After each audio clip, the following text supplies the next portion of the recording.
Get ready for the dictation. Start.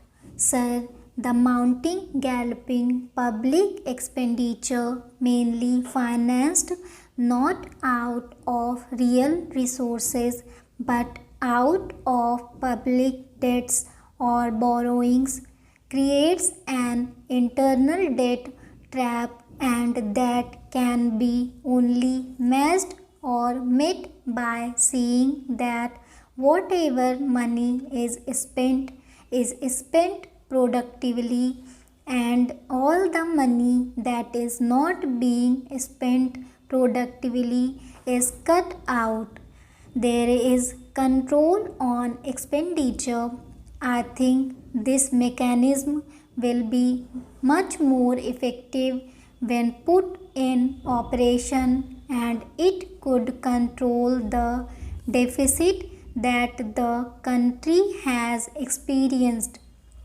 Now, sir, the objective and philosophy of the plan is squarely put as the Nehruvian model of growth with social justice based on modernization.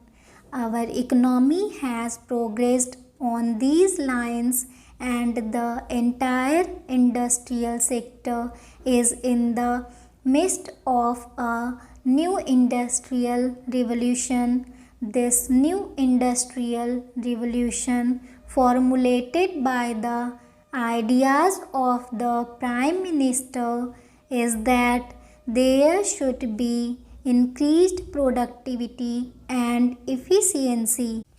It also reflects the modern management technique. All these are the qualitative aspects of the new industrial revolution that is ushered into the country as the second industrial revolution. First industrial revolution was ushered in by Pandit Jawaharlal Nehru when the second plan was introduced, whose main goals were public sector, building up capital good, agricultural production, and self-reliance of the economy. The country has progressed in this direction, and India is now one of the most industrialized economies, but there are large gaps, and Prime Minister has introduced the second phase of the industrial revolution with its emphasis on modernization, efficiency, and productivity. This applies not only to public sector, but it also applies to the new technologies that are being used in the agriculture sector.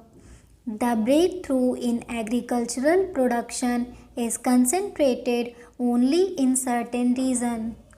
While there is great resurgence in certain areas of the country, their areas have difficulties. Only a certain class of people are benefiting because of the agricultural development. Water management, technological management, and other inputs used in agriculture are costly, and the result is that the cost of production in agriculture is as costly as the industrial production. Therefore, by introducing the new management revolution in agriculture and industry, there will be more and more emphasis on modernization, efficiency, and getting the best results out of the investment. And I only like to point out that it must be made much more broad based in the sphere of agriculture. It must be extended to other areas where it is not existing now. For example, we should put in more efforts in northeast and central areas. It must get out of the regional trap and spread to the whole country. In addition, our agricultural products must be less costly. There was a time when we could not export even though we had produced more. We could not export because we had to subsidize our agricultural products. Reducing the cost will improve our exports also. This is the techno-economic articulation as presented by the Prime Minister in his budget. This is the philosophy of the budget on which he focuses attention. He charters a new path that the budget will be pro-poor, growth-oriented, and this budget will be for equal distribution and social justice. The whole package of these specific measures is oriented towards this goal. The budget should be non-inflationary and with tight control on expenditure. We should try to get the best out of every rupee that we spend. That is the philosophy that he has placed before the country, and he wants to take the country on the road to prosperity. Similarly, the structure, the economic architecture is no less profound. If you see the measures, if you take the demand and supply management, the need is to curb the aggregate demand. There is a massive jump in internal debt that is from rupees 85 crores to rupees 85,000 crores. During the coming year, the interest charges alone come to 27% of the non-planned expenditure. Defense and other things like subsidies take it to 70% of the non-planned expenditure.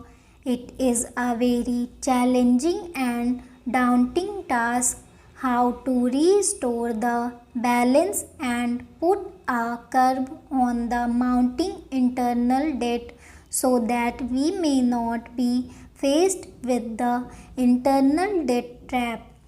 India has successfully avoided any kind of debt trap, external debt trap.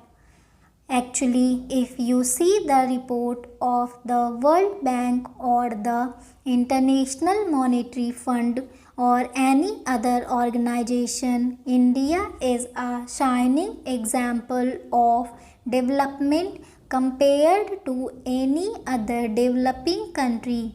The budget strikes a new path, a Gandhian approach, if I may say so, in bringing about simplicity in administration by giving up 11 ostentation projects and all ostentatious way of spending in governing the country.